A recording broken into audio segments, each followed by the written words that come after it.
क्रांती सूर्य महात्मा ज्योतिबा फुले, राजश्री छत्रपती शाहू महाराज, विश्वरत्न बोधिसत्व परमपूज्य डॉक्टर बाबासाहेब आंबेडकर या सर्व परिवर्तनवादी महापुरुषांना प्रथमतः अभिवादन करतो। आजच्या या महत्त्वपूर्ण बैठकीला उपस्थित असलेले मान्य बँक अधिकारी मान्य रेल्वे साहेब, तसेच भारतीय क्रांती दलाचे आपले प्रदेश अध्यक्ष रमेशदादा साळवे, तसेच प्रदेश सचिव मत्स्यनाथ ढेपे दादा, तसेच प्रदेश उपाध्यक्ष मिर्झा शफीक बेग, आपले जिल्ह्याचे नवनिर्वाचित जिल्हाध्यक्ष सय्यद अहमद, आपले जिल्ह्याचे उपाध्यक्ष विक्रम जावळे, जिल्ह्याचे उपाध्यक्ष आपले चंद्रकांत वगैरे, आपले शहराचे शहराध्यक्ष गणेश लिंगोळे, तालुक्याचे तालुका अध्यक्ष ज्ञानेश्वर गायकवाड, तसे आपले जिल्ह्याचे उपाध्यक्ष रफिक भाई, बाकीची मंडळी गेली नजीर भाई, त्याच्यानंतर आपले आनंद शिंदे, कृष्ण शिंदे आणि आपल्यामध्ये सर्वात प्रेमळ स्वभावाचे असे जे कवीच्या माध्यमातून प्रबोधन करतात आपले दळालीचे नेते आज आपल्या सोबत आलेले आहेत, त्यांचा एकदा जोरदार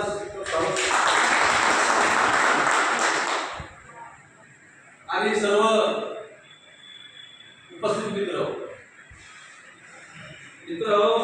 आज आपण जे मुद्दे ऐकून घेतले, जे मुद्दे मी सगळे ड्रॉप करून घेतले। आज सध्याची परिस्थिती औरंगाबाद शहरामध्ये काय चालू आहे ही परिस्थिती, आता दादाने सांगितलं देशी दारूचे दुकान, दादा एक छोटंसं उदाहरण देतो। ज्यावेळेस काल मार्क्स मागला होता, तर त्याच्या बोटीवर फक्त 4 ते 5 लोक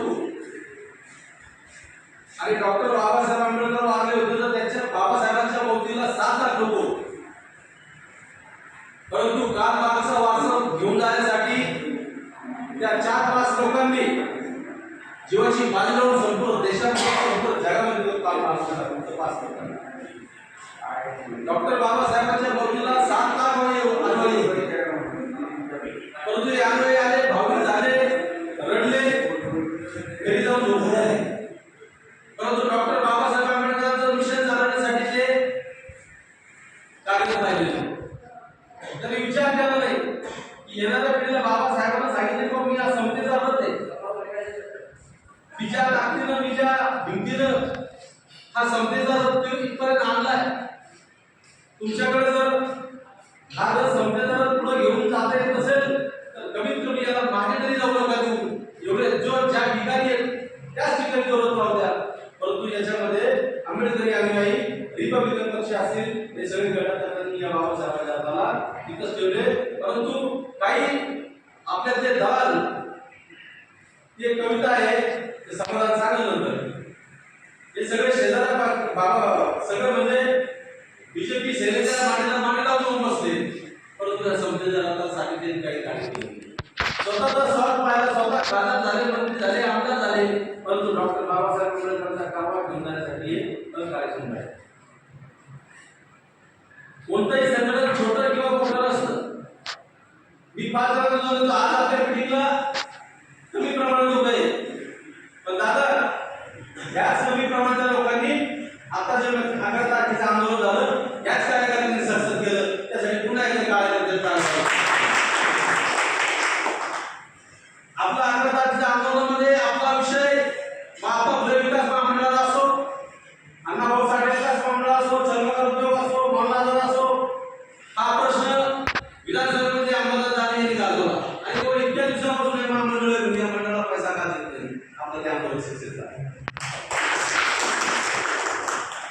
आजची परिस्थिती काय आहे, आता माझं सगळं कार्यकर्त्यांना पुनर्वाटन झालं, सध्या आता शेतीची कामं चालू आहेत, काही कामं नाही, परंतु आज आपण जरी लोकसंख्येत कमी असलो परंतु भारतीय क्रांती दल मध्ये एवढी ताकद है, जिसके क्रांति में बल है उसका नाम भारतीय क्रांती दल। कारण ज्या वेळेस मी आंदोलन पुकारतो त्या वेळेस कार्यकर्ते कंपन्यांना सुट्ट्या मारतात, कोणी कामाचे कार्यकर्ते राहतात सुट्ट्या मारून देतात परंतु आंदोलन आपण सक्सेस होतो. आज आता तुम्हाला सांगतो आज नवीन शहरामध्ये 20 22 30 वर्षाची पोरं दादा ते बटन नावाचे काहीतरी आहे ते घोडे बटन ते बटन लावून घेतात ते टाळूला आणि ते नशामध्ये राहतात. त्या नशाच्या गाड्यांमध्ये त्यांना मुलगी समजणार नाही बाई समजणार नाही या कोणी वयोवृद्ध माणूस मोठा माणूस समजणार नाही त्याच्यामध्ये कोणी चाकू मारू लागले कोणी त्याचं पाकिट मारू लागले तर कोणी रिक्षाच्या मधून काही कृत्य करू लागले. सगळे आज आपण व्हॉट्सअपच्या माध्यमातून दिसतंय. मित्रांनो तुम्हाला सांगतो भारतीय क्रांतीच्या माध्यमातून आपण सीपी साहेबांची लवकरात लवकर आपल्या पक्षाचं शिष्टमंडळ आपण लवकरात लवकर 5 जण असे मोजके आपण 5 जण शिष्टमंडळ सीपी ऑफिसला भेटणार आहोत आणि याच्यावर कसं नियंत्रण येईल.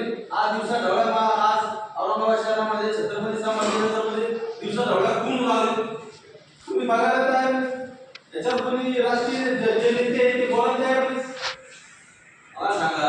ज्यावेळेस आपण समतेचा ज्यावेळेस आपण समतेची गोष्ट करतो तर ह्या औरंगाबाद शहरामध्ये आज काय परिस्थिती आहे. सध्याची परिस्थिती अशी मित्र कोणी कोणाचा ऐकायला तयार नाही. आता राहिला प्रश्न देशी दारूमध्ये आता इतके लोक परेशान आहेत ते लोक ते आई वडिलांचे ठेवलेले पैसे ते सुद्धा सोडून घेऊन जातात दारू पितात म्हणजे व्यसन दिन झालेलं आहे. याच्यावर पूर्ण नियंत्रण आहे. काही वर्षात कोणी आहे त्याच्यामुळे आपल्याला भारतीय क्रांतीला हा एक मुद्दा महत्त्वाचा निर्णय की आपल्याला देशी दारूच्या दुकानावर सुद्धा बॅन आणणं गरजेचं आहे. त्याच्यासाठी एक मोठं आंदोलन करणं गरजेचं आहे. बँकांचा प्रश्न बँकेचा प्रश्न ज्या बँका आहे आज एखाद्या सर्वसामान्याची कार्यकर्त्याची फाईल घेईल उदाहरण तुम्हाला समाधान त्या कार्यकर्त्याला म्हणतात ये उद्या ये आज उद्या करू परवा करू असं करू त्या कार्यकर्त्याला त्याला 6 महिने मिळतात 6 महिने कर्ज प्रकार मंजूर करतात. त्याच्यामध्ये त्याला म्हणतात एवढंच घे पहिले सुरुवात कर मग बघू. आम्ही बँक अधिकाऱ्याला भेटलो सांगितलं बंद करा बँकेला तुम्ही योजना करत असेल कशाला म्हणजे लोकांना घेऊन लागलं जेव्हा सुशिक्षित लोक बेरोजगारी म्हणतात बंद करा म्हणजे कर्ज परत करत असेल. आम्ही त्या अधिकाऱ्याला आरडीच्या ऑफिसमध्ये काही केलं शिवाय दिल्या तर समाधान साक्षीदार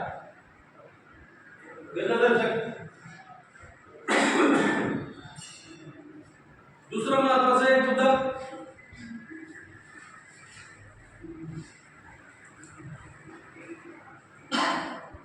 आपण जे आंदोलन घडणार आहे करणार आहे दीक्षाभूमीवर झालेल्या त्या अतिक्रमणामध्ये काही दाखल झाले गुन्हे ज्याचे काही भीमसैनिकांवर ज्या कार्यकर्त्यावर गुन्हे दाखल झाले ते सुद्धा गुन्हे मागे घेण्यात यावे असं सुद्धा आपण निवेदन दिलं आहे. असं की मात्र मुख्यमंत्र्यांनी दिलं आहे. आज गायरान जमिनीवरची काय परिस्थिती आहे.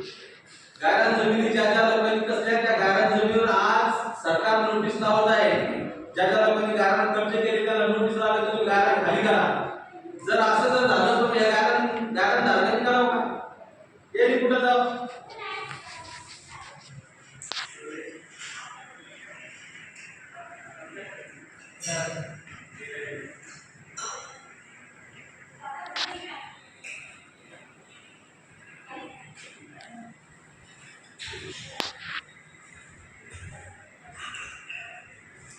काल परवाची घटना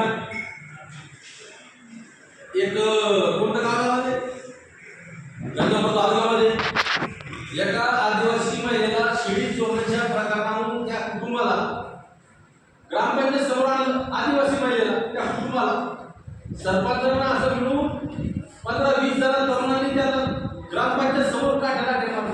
ही काय आहे याच्यावर सुद्धा नियंत्रण राहिलं पाहिजे राहिलेलं नाही. आणि त्या बाईचा त्या माणसाचा त्याच्यामध्ये जीव गेला.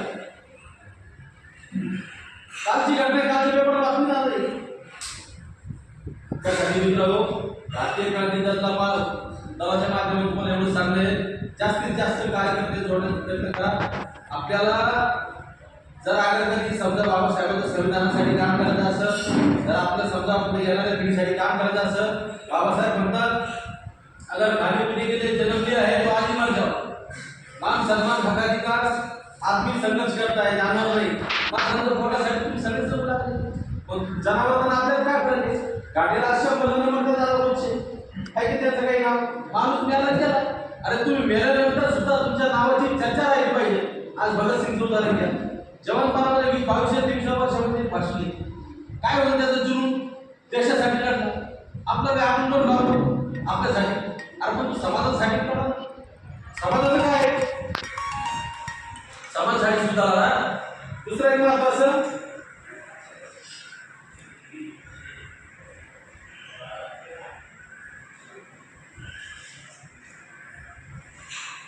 सध्याच्या महाराष्ट्रामध्ये जे मराठा आरक्षण दाखवले. हॅलो. आता भारतीय राज्यघटनेमध्ये मराठा आरक्षणाची तरतूद नाही, परंतु आधुनिक लोक डोक्यात घुसले अक्कल त्यांची. मराठा आरक्षण द्या, कुठून द्या मराठा आरक्षण? जर घटनेत तरतूद नसेल तर आरक्षण कुठे द्यावं? काय ओबीसीचा प्रश्न? ओबीसी त्याला आजही जागृत नाही. आजही ओबीसी जागृत नाहीये. ओबीसी आजही म्हणजे तो त्याच्याच गुंतलेला आहे कर्मकांडामध्ये, अजून त्याच्या बाहेर आलेलं नाही. त्या ओबीसीला सुद्धा जागृत करण्याचं काम आपलं आहे. त्यासाठी भारतीय क्रांतीच्या माध्यमातून मी सर्व पदाधिकाऱ्यांना एवढी सूचना करतो की आपण जास्तीत जास्त शाखा कशा होतील. आज मी खरं म्हणतो तर जिल्हाध्यक्ष सय्यद अहमद भाईचं स्वागत करायला पाहिजे. त्यासाठी एकदा टाळ्या उडवून जोरदार.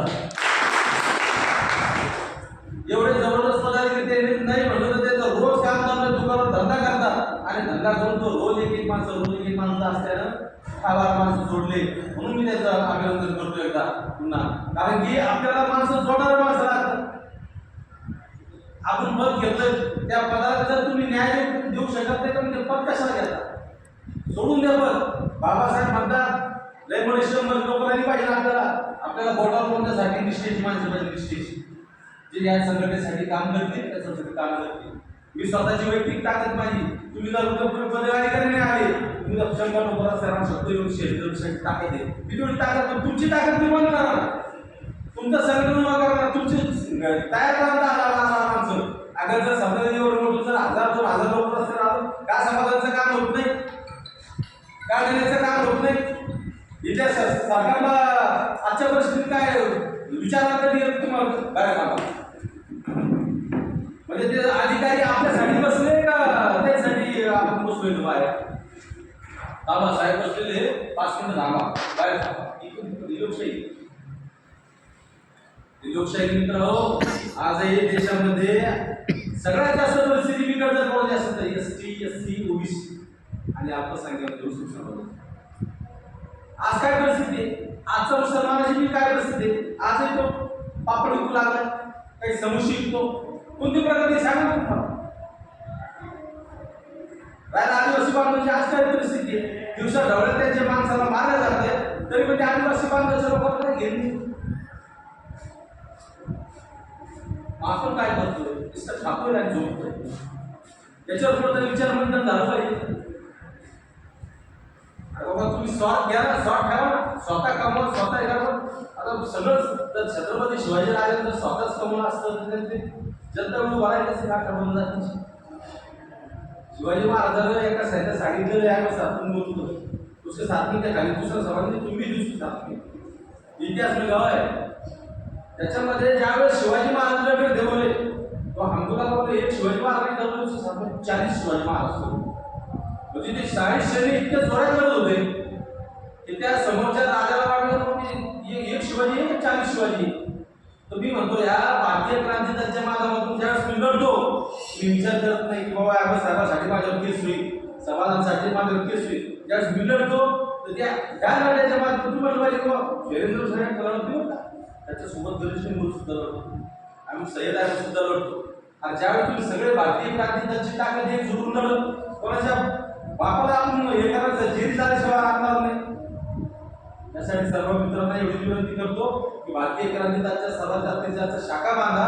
आपल्या जरी आज लोकसंख्या कमी आहे परंतु ही भारतीय क्रांती दल महाराष्ट्रात यलगार पुकारल्याशिवाय नाही. एवढं बोलतो मी ते सांगतो. जय हिंद जय भारत.